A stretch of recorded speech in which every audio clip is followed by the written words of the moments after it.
سلام كما يصنفوتات تواتن كبراتن تخطاتل ددوي تي في مساع زدالنا لكم حصرتن وانا زيناتات زينا لكم قريبنا لنا كتكتاتلنا عدمنايو بكندي ارستن نطبطاتهم كنفلم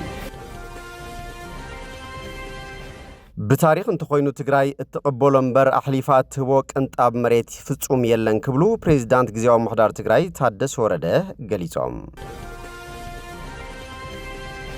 زطف حزب يخون زقرس مريت تግራይ ايهلون انصار ابلل حزب تግራይ زقنو طفاعات كم حزبي بنغبرو سطوم ودابن حدنتن كمخنيኦም كبلو ابومبر ودب حوحات دكتور دبرጽዮን ገብረ ሚካኤል ገሊጾም مرص بزخون يخون ملك علي حلوات حزب تግራይ كخونا يخلن كبلو وانا محدار زوبادو تግራይ تگارالاي زنابو ገብረ መድህን حبيروم حزب تግራይ نزمنات كبرون لالاونوتن كيدفر زقالس جيغنا حزب ስለዝኾነ حجي ابناتنا ولدو بصح زقرس مريتن زبرس حزبن يلن كبلو وانا محدار زوبا مبراق تግራይ ገሊጾም መንግስት ፌደራል በቤት ምክር ፌዴሬሽንን ቦርድ መረጻ ኢትዮጵያና ቢሉ ዘحلፈው ውሳነም ነቲ ኣብ ትግራይ ተፈጸመ ጽንተታው ኩናት መቀጸልታ በመሆኑ ደቅ ትግራይ ዘለውና ፖለቲካው አፈላላይ ንጎን ገዲፍና በሐባር ክንቃሎሰ ይግባ ክብሉ ዋና ማሐዳር ዞባዶ መብራቅ አይተከላላ ሐጋዚ ሐቢሮም ንለሊ 30 ዓመታት ኣብ መንግስታው ጸፍሐ አሜሪካ ሰርሐ ቲቦር ናጂ በእስራኤል ለካት ተቋጽራ ፈረንጂ ያምርበብ ሐብሬታ ሉቦካ አቫላን ጆርናል በስሙን ዝወፀ አንቀጽ ኤምባሲ ኤርትራ አዋሽንግተን መልሲ ብሎም ናብ ዝርዝሩ ሰጊርናለና ምስዕለታው ዜናታት ቢኒያም ሐድሽ ሰናይ ምክትታል بتاريخ انتخوينو تግራይ اتقبلوا منبر احليفات ህቦ ቅንጣብ መሬት ፍጹም የለን ክብሉ ፕሬዝዳንት ግዚያው ምሕዳር ትግራይ ታደሰ ወረደ ገሊጾም ኣብ حلف ፖለቲካውን ዕጥቃውን ናይ ቃል ስም ዕራፍ ከም ዝተረጋገጸም ህዝብ ትግራይ ፖለቲካው ራእዩ ሃይማኖታው እምነቱ ዕድመን ጾታን እንከይጋረዶም አበሉን መሰር ሰውሳኑን ንዝመጽ ብሔራው ሓደጋ በሐያል ንሕኑ ውህደትን ገጢሙ መጻዕ ዕድሉ ዝውስን ህዝብዩ እዚ ኣብ ኩሎም ናይ ቃል ስም ዕራፋት ተደጋጊሙ ዝተረጋገጸ ሐቂ ክብሉውን ጀነራል ታደሰ ወረደ ገሊጾም ርግጽዩ ኣብዞም ዝሓለፉ ውስን ዓመታት ውሽጣው ፖለቲካው ጸገማት ብዘሰዓቦ ምኽንያት ፍልልያት ከም ዘለው ዘጠራጥር አይኮነን እንተኾነ ሕጅውን ኣብ ቀጻልነቱን ክብሮትን ዝመጸ ዝኹን ይኹን ብሔራው ሓደጋ ከም ቆፉ ዝተተንከፈ ንህቢ ካብ ጫፍ ክሳብ ጫፍ ዝንድር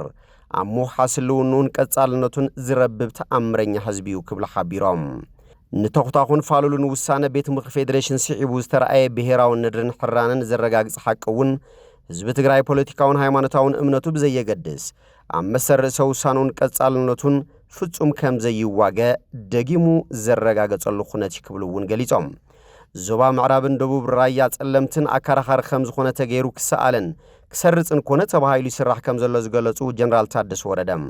እዙውን መቀጸልታ ሸውሃት ትግራይ ናይ ምድኻምን ምድቃቕን ምዃኑ ክፍለጥ ኣለዎም ብታሪኽን ሕጋው ሰነዳትን ናብ ምጽብጻብን ተኣቲናም ትግራይ እትረኽቦ መንበር አሕሊፋት ህቦ ቅንጣብ መሬት የለን ክብሉ ገሊጾም በዘጋጣምን መላእ ውሽጥን ወፃን ዘለኻ ህዝብ ትግራይ ንኣባላትን መሪሕነትን ኩለም ፖለቲካው ውዳበታት ትግራይ ንኣባላትን መሪሕነትን ሓይልታት ጸጥታ ትግራይ ከምኡውን ንመላእ ሰራሕተኛታት መንግስትን ንዘርኣኹሞ ዝሕብን ዝተወደበ ቃልሲ ዘለን ክብርን ናዕዳን ብልዑል ኣኽብሮትን እናገለጽኩም ሕጅውን ዝተጀመረ ዝተወደበ ቃልሲ ብኹሉ መልክዕ ተጠናኺሩ ክቕጽል የተሓሳስብ ክብሉ ፕሬዝዳንት ግዚያው ምሕዳር ትግራይ ጀነራል ታደሰ ወረደ ገሊጾም ዝጠፍ ህዝብ ይኹን ዝቁረስ መሬት ትግራይ አይህሉን አንጻር አብለል ህዝብ ትግራይ ዘቕንዑ ጥፋአታት ከም ህዝብ ብንገብሮ ስጡም ውዳበን ሓድነትን ክመኽኒኦም ክብሉ አቦምበር ውድብ ሕወሓት ዶክተር ደብረጽዮን ገብረ ሚካኤል ገሊጾም አቦምበር ሕወሓት ዶክተር ደብረጽዮን ገብረ ሚካኤል ነዝገለጹ ኣብ ከተማ መቐለ ኣብ ዝተኻየደ ዓብይ ሰላማዊ ሰልፊ እዮም ህዝብ ትግራይ ምስ ጎረባብቱ ክጓነጽን ኣብ ኩናት ክነብርን ዝደልዩ ከም ዘይኸውን ብምሕዝነት ዝድልድል ርክባት ከም ዝጠናኸርን ድማ ኣብሪሆም ኣብ ዝቕነ ፍጹም ጸረ ላዕላውነትናን ዝኾነ ውሳነ ብልጽግና ዕላው ምስኮነ ኣብ ውሽጢ ዓድን ወፃን ዝነብር መላእ ህዝብ ትግራይ ብዝተወደበ መንገዲ ነቲ ውሳነ ንምንጻግ ዝተወሃበ ተሪር ግብረ መልሲ ንፈታው ዝሐጎሰን ጸላእቲ ድማ ዘደንገጸ ክብሉ ዶክተር ደብረጽዮን ገሊጾም ስርዓት ብልጽግና ምስ ጎረባብትና ብፍላይ ምስ ኣምሓራን ምጉናት ዝኸደ ዘሎ ሽርሒ ህዝብ ኣምሓራን ልሂቃን ኣምሓራን ብዝግባእ ተረዲኦም ወን ከም ዘይቕበልዎ እናረጋገጹ ሊኦም ምስበሉ ምስ ጎረባብትና ንገብሮም ምሕዝነት ተጠናኺርና ክንቅጽለሉ ኢና ክብሉ ሓቢሮም መንግስቲ ኢትዮጵያ ዝገብሮ ዘሎ በደላት ብኸዳዓት ተጋሩ ጉልባብና ተዋሃወ ዝግበር ዘሎ እዩ ዝበሉ ዶክተር ደብረጽዮን ቦታታት ትግራይ ዘመሓደረ የመሓድሮ እናበሉ ስቃይ ህዝብና ክበዝሕን ክናወሓን ዝገብሩ ዘለዉ እዮም ህዝቢ ጠንቂቁ ክፈልጦምን ክቃለሶምን ከም ዝግባእውን ገሊጾም ዝቁረስ መሬት ይኹን ዝጠፍእ ህዝቢ የለን ንምርግጋጽ ህላወን ድሕነትን ህዝቢ ትግራይን ንምርግጋጽ መሰል ዓርሰ ውሳነና ሕጂ እውን ሕወሓት ኣብ መትከሉ ኮይኑ ከቐጽሎ እዩ ክብሉ ዶክተር ደብረጽዮን አብርሆም ኣብ ብሔራዊ ረብሓን ህልውናን ብሓደ ሰጢምና ክንቃለሶ ይግባእ ሓደጋ ትግራይ ካብዚ ብምህዳም ናብ ካልእ ከባቢ ብምኻድን ኣደዳ ብልጽግና ብምዃን ዝፍታሕ ዘይኮነስ ኣብ ዓድኻ ምስ ህዝብኻ ኮንካ ኣንጻር ብሔራዊ ህላወኻን ድሕንነትካን ዝኾነ ብሓድነት ብምቅላስ እዮም ብልጽግና ክውልዑ ዝሓስቦ ዝደሊ ዘሎ ኩናት ኣብ ትግራይ ደው ዝብል ኣይኮነን ሙሉእ ቀርኒ ኣፍሪካ ዞባ ቀይሕ ባሕርን ዝሕምስ ብምዃኑ ማሕበረሰብ ዓለም ብዝግባእ ተረዲዩ ክሰርሓሉ ከም ዝግባእ እውን ተላብዮም ክንዲ ተጸልመተን ነገራት እንትኸበደን ብስጡም ሓድነትና ክበርህን ክትንፍስን ይክብሉ እውን ዶክተር ደብረጽዮን ገሊጾም መረጻ ብዝኾነ ይኹን መለክዒ ልዕሊ ሃልዋት ህዝቢ ትግራይ ክኸውና ይኽእልን ክብሉ ዋና ማሓዳር ዞባ ደቡብ ትግራይ ተጋዳላይ ዝናቡ ገብረ መድህን ገሊጾም ውሳነ ቤት ምክሪ ፌደሬሽንን ሃገራዊ ቦርድ መረጻ ኢትዮጵያን ተራ ንመረጻ ተባሂሉ ዝመጸ ውሳነ እንተይኮነስ ህዝቢ ትግራይን ህዝቢ ኣምሓራን ኣብ ዘይዛሪ ግጭት ብምእታው ኣብ ኢትዮጵያ ናይዞም ህዝብታት ጽልዋ ድኹምን ትርጉም ዘይብሉን ንምግባር ዘዓለመ ምዃኑ ግልጽ ገይሮም ትግራዋይነትና ብዝኾነ ኣካል ብዝወሃብ ትካቦ ዝመጸ ኣይኮነን ዝበሉ ተጋዳላይ ዝናቡ ገብረ መድህን እዚ ህዝቢ ኢትዮጵያ ትበሃል ዓዲ ፈጢሩ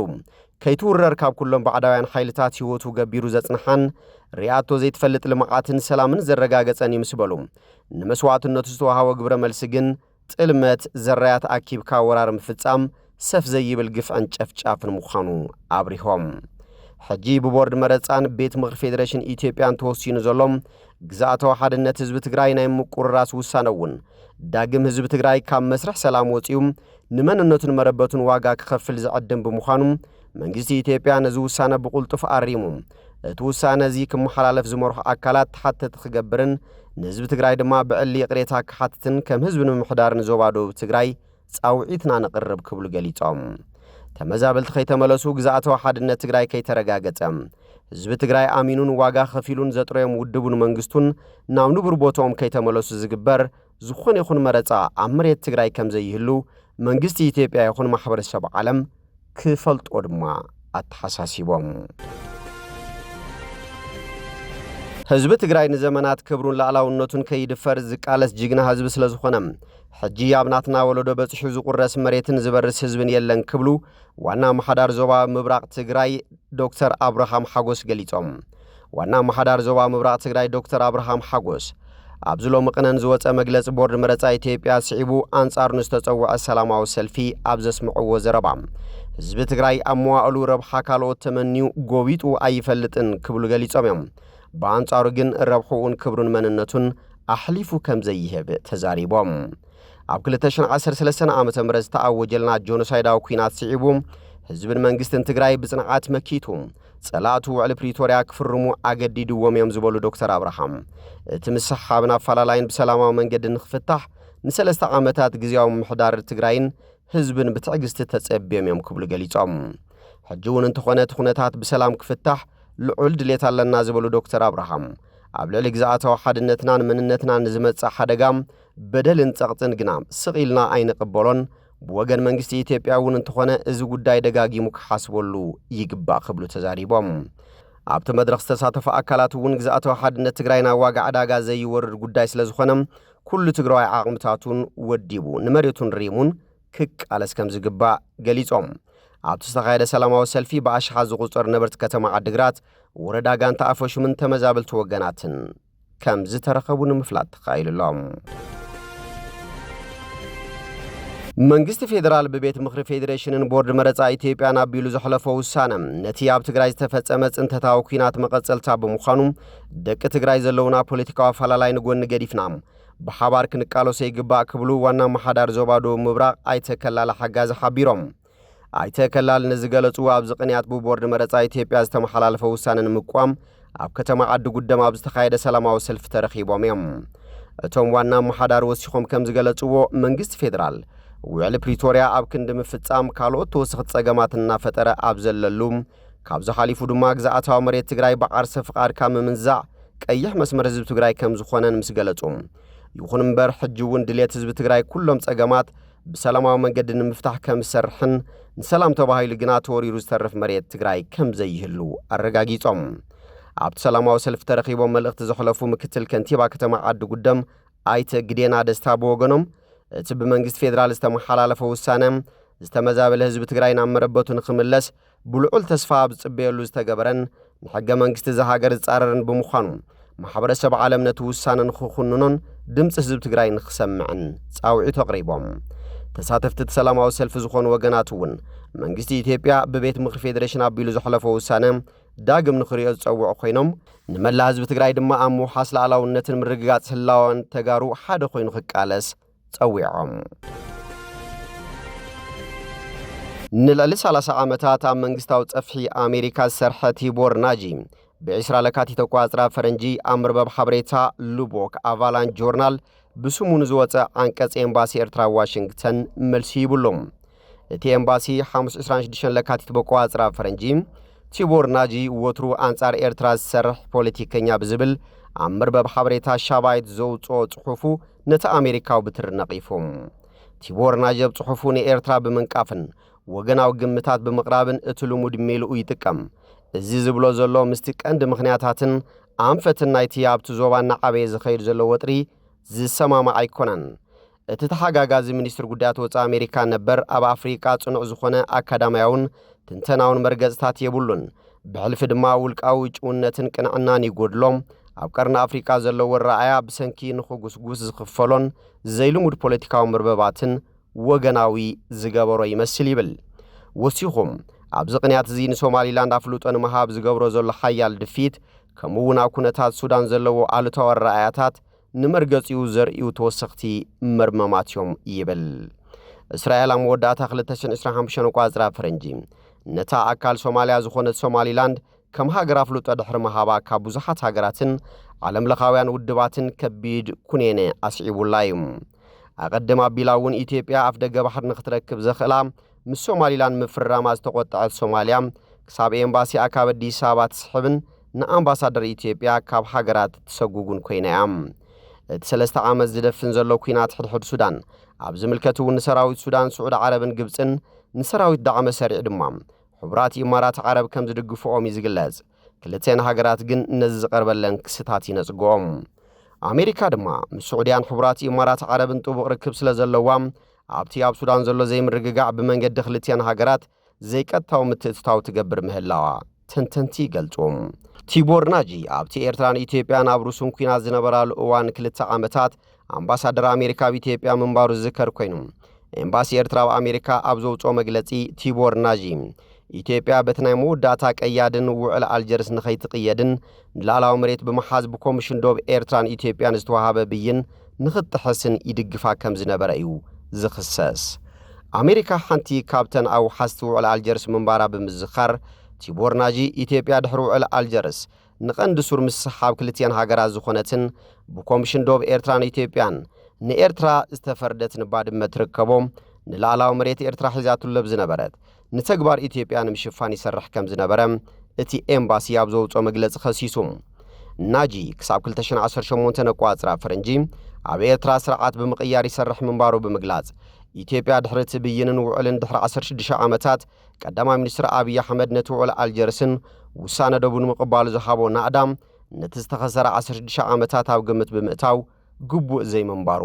ጠቒሶም ኣምባሳደር ቲቦር ናጂ ቀንደም መኻር መንግስቲ ኣሜሪካ ኣብ ቀርኒ ኣፍሪካ ኣብ ዝነበረሉ ካብ 27 ሕዳር ክሳብ 8 ታሕሳስ 2018 ቋጽራ ፈረንጂ ናብ ሃገራት ኢትዮጵያ ጅቡቲ ኬንያን ጀርመንን ኤርትራን ምብጻሕ ኣካይዱ ነይሮም ኣብቲ ናብ ኤርትራ ዝኸደሉ እዋን ድማ ምስ ፕሬዝዳንት ኤርትራ ተራኺቡ ኣብ ጉዳይ ክልተኣዊ ርክባት ኣሜሪካን ኤርትራን ከምኡ ድማ ብዛዕባ እታ መንጎ ኤርትራን ኢትዮጵያን ተበፂሑ ዝነበረ ሰላም ኣመልኪቱ ምዝታዩ ሚኒስትር ጉዳያት ዜና ኤርትራ ኣይተ የማነ ገብረ መስቀል ኣብቲ እዋን ገሊጹ ነይሮም ነቲ ቲቦር ኣብ መርበብ ሓበሬታ ልቦክ ኣቫላንች ጆርናል ኤርትራ ቅድሚ 1993 ናጻ ምዃና ኣብ ዝሓለፈ 2000 ዓመታት ኣካል ኢትዮጵያ ነይራ ምባሉ እውን ንታሪኽ ዝዞባ ካብ ዘይምፍላጥን ኮኔልካ ዝተባሃለን ምዃኑ ኤምባሲ ኤርትራ ዋሽንግተን ኣብ ዘውፅኦ ጽሑፍ አብርሂዮም እቲ ኤምባሲ ነዚ ከብርህን ከሎም ኤርትራ ቅድሚ መግዛእቲ ጣልያን እቲ ምዕራባውን ምብራቃውን መታሕታት ብዝተፈላለዩ ገዛእቲ ወይ ከዓ ዑስማናውያንን ካልኦትን ይግዛእ ከም ዝነበረን ኣብ ዝተፈላለዩ ክፋላት ድማ ደቀባትን ንኸባቢኦም የመሓድሩ መንባሮምን ይገልጽ ኤርትራ በኢትዮጵያ በኃይሊ ኣብ ዝተጎበጠትሉ በቃላት ቲቦር ናጂ ካብ 1951 ክሳብ 1991 ኤርትራን ኢትዮጵያን ሓደኤን ነረን እዩ ዝብል ድሕሪ ምባል ኤርትራ ንእሽቶያ ንምባል ክንዲ ፔንሲልቬንያ ኣትኸውን ዝበሎ ድማ ላዕላውነትን ግዛእታዊ ምልእነትን ኣህዛብ ምስ ጂኦግራፊያዊ ስፍሓት መሬት ዝኾነ ይኹን ምትእሳር የብሉን ዝብል መልሲ ይብሉሎም ቲቦር ንቀዳማይ ሚኒስትር አብይ አሕመድ ንምንኣድ ንርእሱ ከም መሲሓዊ መራሒ ኣብ ምድሪ ዕዮ ኣምላኽ ዝሰርሕ ውፊ ወንጌላዊ ክርስቲያንዩ ዝብሉ ሓረጋት ምጥቃሙ ድማ ፍጹም ሓሶቱን ዘስሕቕን ኮይኑ ንገለ ትካላት ኣሜሪካ ንምስሓብ ዝተሃነፀ ምዃኑ ሩድዩ ብዓብዩ ቲቦር ናጂ ዝኾነ ስነ ምግባር ዘይብሉ ሎቢስት ወይ ከዓ ተኸፊሉ ንስርዓታትን ውልቀ ሰባትን ዘቆናጁ ምዃኑ ተቃሊዑ ይብል ንኢትዮጵያ ታኻለይቲ ክርስቲያን ዝተቀበለት ሃገር ምዃና ምግላጹ ድማ እቲ ኤምባሲ እምነታት ክርስትናን እስልምናን ኣብ 4ይ ክፍለ ዘበን ብቀይሕ ባሕረ ቢሉ ብኤርትራ ናብ አፍሪካ ከም ዝኣተወ ሞጊቱ ኤምባሲ ኤርትራ ዋሽንግተን መወዳእታ ዕላምኡ ካብቲ ሱር ጠንቂ ናይ ዝሕጂ ዘሎ ጸገም ማለት ስርዓት ኢትዮጵያ ነቲ ላዕላዊ ግዛኣቱ ብምውራር ላዕላዊ ተበጻሕነትና ባሕር ዝብሎ ንምስጓም ዝገብሮ ዘሎ ድሌትን ዝሕዝንን አጀንዳ ኩናትን ግጭትን ንምስሓብዩ ክብል ገሊጹ ኣተኣሳሲሩ እዚ ሓደገኛ ተግባር ብኻልእ ስሕተት ምስምሳትን ትረኻታትን ክምኽነ ይኽእልን እዩ ቲቦር ናጂ ኣብ ትሕቲ ምልከትን ጻውዒትን ፋይናንሳዊ መወልቱ ስለ ዘሎም ነዚ ከቕርብ ኣብ ዝኽእል ኩነታት ከም ዘየሎ ሩድዩ ብምባል ኩሉ ትዝብሎ ቃና ናይቶም ለኣኽቱ ምዃኑ ሓቢሮም ሚኒስትር የማነ ገብረ መስቀል ንጽሑፍ ኤምባሲ ኤርትራ ኣብ ኤክስ ምሳካፈሎም ቲቦር ናጂ ንጽሑፍ የማነ ገብረ መስቀል ኣብ ኤክስ ብምክፋል ኣብ ልዕሊኡ ብዛዕባ ጭካነ ስርዓቱ ቁጠባዊ ዘይብቕዓት ወይ ዲሞክራሲ ዘይምህላው ኣብ ቅድመ ክከራኸር ኣይኽእልን ብምባል ነቲ ሚኒስትር ዜና ሚኒስትር መጋገይ ወይ ድማ ምጥምዛዝ ሓበሬታ ክብል ገሊጽዎም ቲቦር ናጂ ንልዕሊ 32 ዓመታት ኣብ ጽፍሒ መንግስታዊ ስራሓት ዝዓየየ ኮይኑ ካብዚ ትልዕሊ 20 ዓመታት ኣብ ኣፍሪቃ እዩ እምባር ከስፍትዋትን ክቡራትን ተኸታተልቲ ደደቢት ቲቪ ነሰዓ ዘዳልናልኩም ዜናታት ነዚኦም ይመስሉ ስለትምክታልኩም ኣመስጊና بخالوت ساوند راخبه سسنايناكم